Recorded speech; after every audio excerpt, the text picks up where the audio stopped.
you must be my 4 o'clock appointment. Yeah. Hi, Lexi. Do you remember me? I'm sorry, I don't. Kylie? We went to high school together? Huh, I don't think I remember you. Yeah, I remember in high school you were a little busted, no offense, but you've grown up so much. Yeah, well, not all of us peaked in high school. So we're doing a 90-minute service today? Yeah, I've got a really important photo shoot in a couple hours. I'm sure you've seen my modeling career take off on it and stuff. I actually don't follow you, but yeah, let's get you glammed up. All right, Kylie, you're all set. Tell me what you think.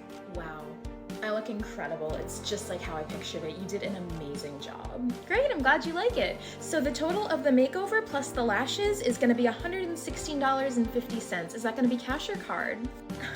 What? For the payment. Are we doing cash or card? Oh, I wasn't planning on paying for this. Excuse me? I mean, yeah, that's why I requested you. I figured since we're old friends from high school, it would be free.